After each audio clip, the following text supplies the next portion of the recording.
सबसे बड़ा बैच था ड्रॉपर का। मुझे वो सारी स्टोरी एकदम एग्जैक्टली याद है कि उस बैच में एक स्टूडेंट की फीस मंथली हमें 70 रुपये मिलती थी।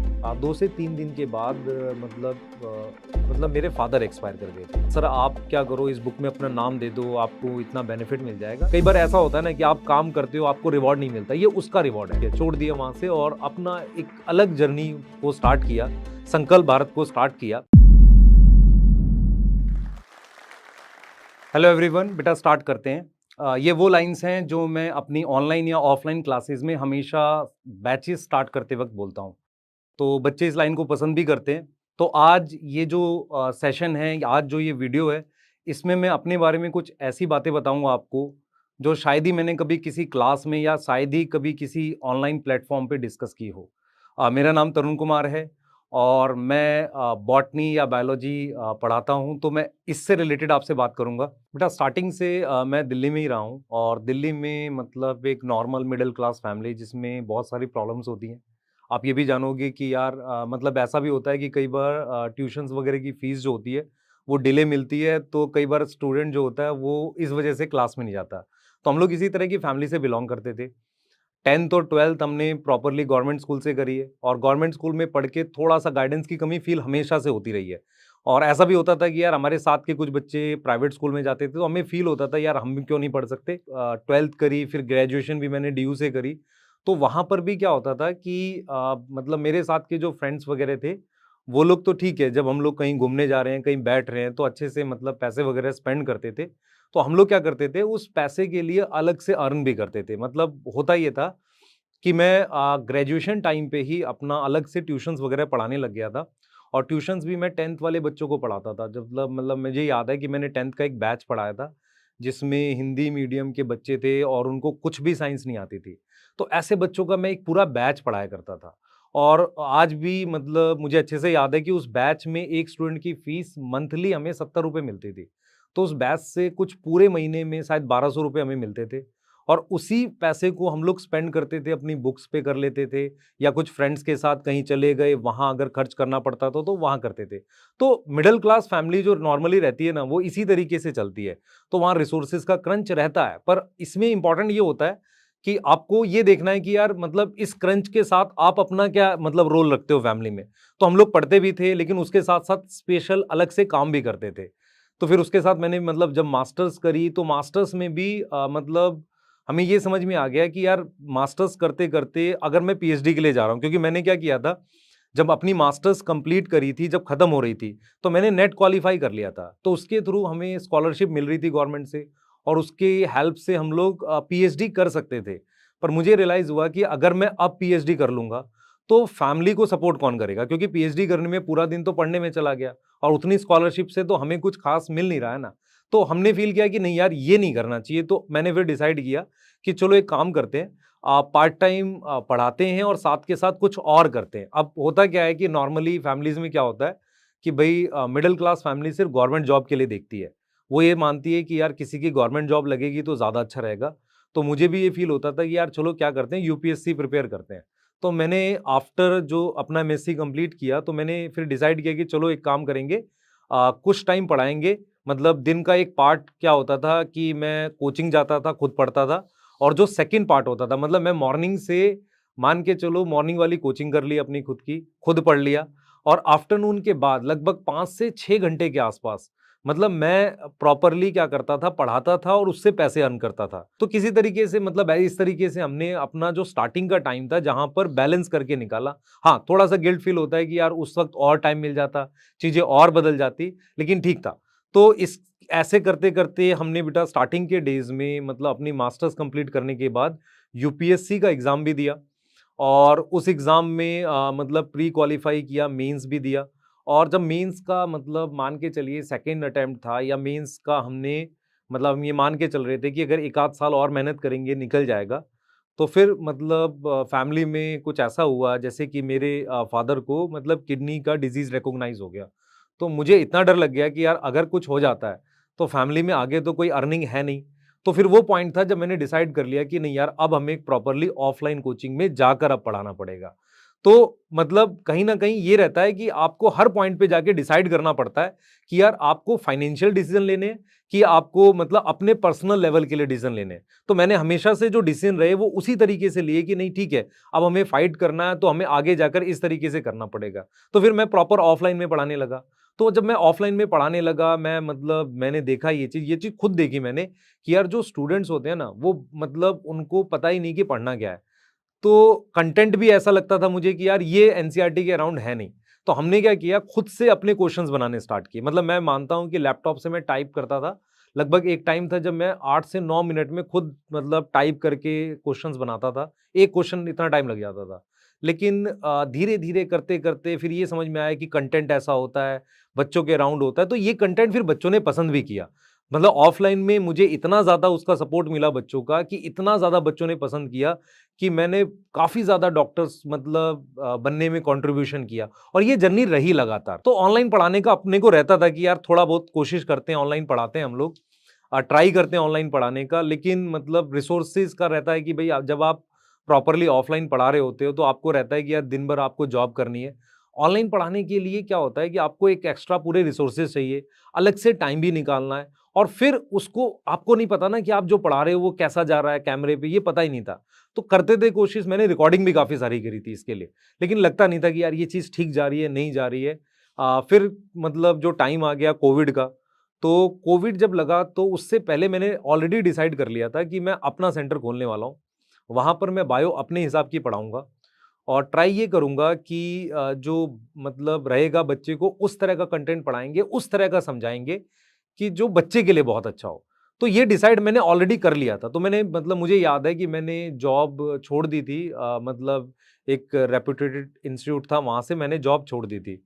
तो छोड़ के मैंने मतलब क्या किया कि प्रॉपर रिज़ाइन कर दिया और वो 12 मार्च के आस-पास शायद रिज़ाइन किया और 12 या 10 ऐसा कुछ था टाइम था, मुझे ऐसे से याद नहीं। तो 21 मार्च को मतलब क्या था, लॉकडाउन लग गया। तो अपने को ये हुआ कि यार अब तो मतलब जॉब भी छोड़ दी है, ऊपर से कोविड लग गया है तो कोई जॉब ही नहीं है। और फिर ये हुआ कि कुछ लोग मतलब मैंने खुद से क्या किया, मुझे एक चीज़ तो समझ में आ गई थी कि यार मेरा कनेक्ट बहुत ज़्यादा है बच्चों के साथ। मतलब बहुत सारे डॉक्टर्स को मैं जानता हूँ, बहुत सारे स्टूडेंट्स को मैंने जानता हूँ। तो मैंने एक कोर्स डिज़ाइन किया खुद से कि 11th क्लास को मैं पढ़ाऊँगा और वो कोर्स ऐसा था कि मैंने मतलब कि ऑनलाइन पढ़ाना है मैंने, प्रॉपरली लैपटॉप के थ्रू मैं ऑनलाइन पढ़ा रहा था उनको। तो उस तरीके से मैंने कोर्स डिज़ाइन किया, अपने मतलब बच्चों को भेजा और वैसे करके मैंने एक बैच बना लिया। और मैं उन दिनों जब कोविड लग गया था तो ऑनलाइन काफ़ी सारे प्लेटफ़ॉर्म्स के बैच पढ़ाने लग गया था। तो वहाँ पे भी बहुत अच्छा रिस्पॉन्स मिल रहा था। पर मैं ये भी सोचता था कि यार अगर मैं मान लो यूट्यूब पे पढ़ाऊँ या ऐसे पढ़ाऊँ तो बच्चों को शायद ज़्यादा बेनिफिट हो। तो ये मैंने मतलब सोच भी लिया था और इसका इसका एक वो भी था कि जब मैंने उस ऑफ़लाइन कोचिंग को छोड़ा था, तो बहुत सारे बच्चे मतलब काफ़ी परेशान हुए थे। तो मुझे लगा यार मैं इनको बीच में छोड़ रहा हूँ, तो ये बच्चे मतलब काफ़ी ज़्यादा मतलब इनका कंटेंट, इनका जो कोर्स है वो कराएगा कौन? तो मैंने क्या किया था, उस वक़्त मैंने अपने यूट्यूब चैनल पे खुद का एक चैनल था, उसपे मैंने उनको कंटेंट डाल के देने की कोशिश की थी। मतलब मैंने क्या किया था, जो मतलब टॉपिक छोड़ा है, वो मैंने उनको वहाँ पर कराया था। फिर सडनली मुझे एक ऑफ़र मिला कि सर आप क्या करिए, हमें ड्रॉपर का कुछ सिलेबस करा दीजिए, हम एक बैच बना रहे हैं ड्रॉपर का। इस तरह का मुझे एक बड़े प्लेटफ़ॉर्म से ऑफ़र मिला। तो मतलब फाइनेंशियल बहुत ज़्यादा अच्छा नहीं पर स्टिल ठीक था। पर मैंने कहा कि यार ठीक है मैं करा देता हूँ। तो वहाँ पर मुझे रियलाइज़ हुआ कि यार मतलब और भी बच्चे हैं जिन्हें पढ़ाया जा सकता है। तो उन्होंने मतलब जैसे बोला कि सर स्टार्टिंग में तो उन्होंने अच्छा अप्रोच किया, पर बाद में बोला सर यार आप सीरियस टीचर हो, मतलब सीरियस टीचर्स जो होते हैं ना, वो बच्चों को उतना एंटरटेन नहीं करेंगे तो शायद बच्चा पढ़े नहीं। पर मुझे मतलब ये था कि नहीं, अगर हम सीरियसली बच्चे को पढ़ाते हैं जिसमें कंटेंट इंपॉर्टेंट होता है, तो बच्चा मतलब उसे सुनता है, उस बात को जानता है वो। तो वो चीज़ मतलब मुझे अपने ऊपर तो कॉन्फिडेंस था ही, पर ये भी था कि यार चलो देखते हैं एक बार। तो मुझे याद है कि मैंने सेल साइकिल नाम से एक चैप्टर पढ़ाया था और वो एक ही चैप्टर था, उसके बाद जो बच्चों की कमेंट्स थी, जो बच्चों का रिएक्शन था, मतलब मुझे रियल में फ़ील हुआ कि जो मैंने ऑफ़लाइन में काम किया था इतने साल तक, ये उसका मतलब रिवॉर्ड है। कई बार ऐसा होता है ना कि आप काम करते हो, आपको रिवॉर्ड नहीं मिलता, ये उसका रिवॉर्ड है। तो वो जो प्यार बच्चों का मिला वो अचानक से इतना ज़्यादा रहा, मतलब हमने बहुत मेहनत की, पर एक चीज़ जो मैंने हमेशा अपने साथ रखी है कि यार मैं सिस्टम से हमेशा फाइट करूँगा। चाहे वो बच्चों के लिए हो, चाहे किसी के लिए भी हो, मतलब मुझे ये समझ में आएगा कि यार अगर बच्चों के लिए गलत हो रहा है, तो सिस्टम से फाइट मैंने हमेशा करी है। तो वहाँ भी मैंने कंटेंट को लेके मतलब ऐसा रखा कि यार बच्चों के लिए बेस्ट से बेस्ट कंटेंट होना चाहिए। हमने 3 साल तक लगभग ऑनलाइन प्लेटफ़ॉर्म पे बहुत मेहनत से पढ़ाया और सर लोगों का भी मतलब मैं मानता हूँ काफ़ी सपोर्ट रहा इस चीज़ को लेके। ऑनलाइन सिस्टम में जब हम जुड़े थे तो हमने उनके लिए बहुत एफ़र्ट किया था। ऐसी कुछ स्टोरीज़ हैं, कुछ ऐसी बातें हैं जो मैं मतलब बोल सकता हूँ कि यार वो बैच स्टार्ट हुआ था जो सबसे बड़ा बैच था ड्रॉपर का। मुझे वो सारी स्टोरी एकदम एग्ज़ैक्टली याद है कि वो बैच जब स्टार्ट हुआ था तो मैंने उसमें जस्ट पढ़ाना स्टार्ट किया था। रिव्यूज़ बहुत अच्छे आ रहे थे। सर लोग का भी सपोर्ट था पर मुझे मतलब बच्चों ने काफ़ी ज़्यादा मतलब वो किया कि सर आप अच्छा कर रहे हो और हमें सारा समझ आ रहा है। तो ये टाइम था कि जब अचानक से मुझे कोविड हो गया और कोविड होने के बाद मैं आगे मतलब मुझे लगा कि मैं कुछ दिन नहीं पढ़ा पाऊँगा, तो मतलब मैं उस उसमें था भी नहीं। तो उसी के कुछ टाइम के बाद क्या हुआ था जब मुझे कोविड हुआ था, तो ये मेरे को मैं आपको डे वाइज़ भी बता सकता हूँ कि 21 शायद अक्टूबर था वो 21 अक्टूबर था या शायद नवंबर था, 21 नवंबर था। 21 नवंबर था तब मुझे कोविड हो गया था, तो मैं 1 वीक तक क्लास ले ही नहीं पाया था और उसके कुछ टाइम के बाद जस्ट उसके कुछ टाइम के बाद 2 से 3 दिन के बाद मतलब मेरे फादर एक्सपायर कर गए थे।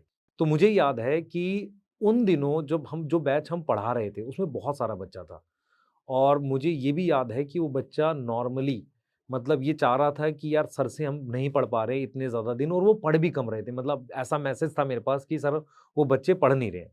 तो जब ये चीज़ हुई कि फादर मेरे एक्सपायर किए वो टाइम जो था वो 29 नवंबर का था, तो उसके जस्ट 3 दिन बाद मैंने लेक्चर रिकॉर्ड किया था। और वो लेक्चर जो था वो आज भी मतलब है प्लेटफ़ॉर्म पे और वो लेक्चर का मतलब मेन मैं सिर्फ़ ये बोलना चाह रहा हूँ कि हमारी पर्सनल लाइफ़ में क्या होता है ये मतलब मैटर नहीं करता।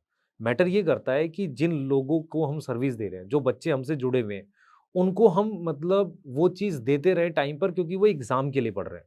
तो मैंने 3 दिन बाद ही लेक्चर रिकॉर्ड कर दिया था और उसके बाद फाइनली मतलब वो जो था कि बच्चों ने उस चीज़ को मतलब देखा भी पर मैंने कभी ये चीज़ डिस्कस नहीं करी बहुत ज़्यादा कि यार ऐसा हो गया था तो मैं ऐसे कर रहा था क्योंकि वो टी मैटर नहीं करता। मैटर ये करता है कि जब आप मतलब किसी ऐसे सिस्टम में हो या किसी ऐसी जगह हो जहाँ आप बच्चे के लिए काम कर रहे हैं तो वहाँ पर आपके पर्सनल लाइफ की चीज़ें मतलब उतनी इम्पैक्ट नहीं करनी चाहिए बच्चों की स्टडीज़ को। बहुत सारे लोग बोलते हैं कि जैसे यार सर ये बुक लिख दो आप हमारे लिए, है ना? ऐसा बोलते हैं वो और वो लाते भी हैं कि सर आप अपना सिर्फ़ नाम दे दो। तो हमने क्या किया सिस्टम में रह के भी ना अगर ऐसा कुछ होता है कि यार सर आप क्या करो इस बुक में अपना नाम दे दो, आपको इतना बेनिफिट मिल जाएगा, तो ये हमने किया नहीं। मतलब हम ये सोचते हैं कि जो चीज़ हमने बच्चों को देनी है, उसमें कुछ ऐसा होना चाहिए ना जो हमने क्रिएट किया हो या जिसमें हमने रियल में काम किया हो। तो हमने हमेशा से ये किया है। तो हम ये मानते हैं कि बच्चे तक कभी भी वो चीज़ ना पहुँचे जो मतलब ठीक ना हो। जो हमने की नहीं है मान लो हम उसका क्रेडिट कैसे ले सकते हैं? तो ऐसा हुआ था कुछ इंसिडेंट्स जिस पे मतलब हमने ज़्यादा बोला नहीं पर स्टिल हम कभी ऐसे चीज़ों का क्रेडिट नहीं लेते हैं जो हमने मतलब बनाई नहीं है। तो हमने यही सोच के कि नहीं ठीक है, अब हमें लग रहा है कि यार हम वो चीज़ नहीं कर पा रहे हैं, जैसा हमने सोचा था। तो हमने फिर मतलब ठीक है, छोड़ दिया वहाँ से और अपना एक अलग जर्नी को स्टार्ट किया, संकल्प भारत को स्टार्ट किया। अच्छा, स्टार्ट करने से पहले बहुत सारे ऐसे लोग भी साथ में जुड़े जिनको मतलब जिनकी सिमिलर थॉट थी। मान लो ऑफलाइन में अगर मुझे ठीक लग रहा है नहीं लग रहा है कि यार पैकेज का क्वेश्चन ठीक नहीं है, तो मैं क्या करता था पर्सनल लेवल पे कुछ ना कुछ बच्चों की हेल्प कर देता था। ऐसे ही ऑनलाइन में ये मैं करता था ये चीज़। अगर मुझे लगता है ये चीज़ ठीक नहीं है तो मैं पर्सनल लेवल पे अलग से एफर्ट करता था। तो फिर क्या हुआ जब हम बड़े सिस्टम में होते हैं तो बहुत सारे लोग ऐसे मिल जाते हैं जिनकी थॉट्स हमारे से मैच कर जाती है। तो संकल्प भारत में जुड़ने वाले जितने भी लोग थे, उनकी सोच हमारे से मैच कर रही थी। हमने सोचा कि यार ठीक है ना, कोई बात नहीं। अगर हमें उतना सपोर्ट नहीं है तो कोई बात नहीं, हम अपना आपस में सपोर्ट करके कोई सिस्टम बनाते हैं ना। तो उस तरह का सिस्टम हमने बनाने की सोची। हम किसी के अगेंस्ट तो कभी गए नहीं। हमने तो बस ये सोचा कि क्यों ना कोई ऐसा सिस्टम बने जो बच्चों के फेवर में हो और वही हम लोग हमेशा से काम करते रहे। तो कुछ इंसिडेंट्स थे जो मतलब हमें ठीक नहीं लगे, कुछ इंसिडेंट्स थे जो मतलब नहीं भी होने चाहिए थे, ठीक है, हम मानते हैं इस चीज़ को। लेकिन स्टिल हमने हमेशा सिस्टम में ऐसा सोचा कि यार बच्चों के लिए कुछ गलत ना हो और वही हम संकल्प भारत में बना रहे हैं और वही हम यहाँ पर करते रहेंगे। तो वो सारी जर्नी ऐसी रही है कि यार बच्चों ने ट्रस्ट किया, हमने उस चीज़ को बनाया और बच्चों को हमने सर्विस देने की कोशिश की, जो सबसे इंपॉर्टेंट होता है। मान लो मैं इमोशनली कोई भी बात करूं, उसका मतलब महत्व तो बनता नहीं ना, उसकी कोई वैल्यू नहीं बनती जब तक हम क्या ना करें कि उसके मतलब बच्चों को वो सर्विस दें जिससे वो सिलेक्ट हो जाएं। क्योंकि इन द एंड जो बच्चा हमें देख रहा है वो सिलेक्शन के लिए पढ़ रहा है ना। हम इमोशनल होके कोई भी बात बोलें, उससे इंपॉर्टेंट क्या है कि बच्चे क्या मतलब नुकसान ना हो, बच्चे को हम पढ़ा दें, बच्चे को कंटेंट दे दें, बच्चे को ऐसा सिस्टम दे दें जिससे वो पढ़ सके, मेहनत कर सके। बेटा ये मेरी वो जर्नी थी जो शायद ही मैंने बहुत कम डिस्कस की है, और आपको मैंने इतने साल पढ़ाते हुए इनमें से बहुत कम बातें आपको पता होंगी। तो एंड करते हैं इस सेशन को आप यहाँ पर। और जो स्टॉक को बहुत बहुत धन्यवाद, बहुत बहुत थैंक यू कि हमें अपनी बात कहने का मौका दिया। थैंक यू बेटा, थैंक यू सो मच।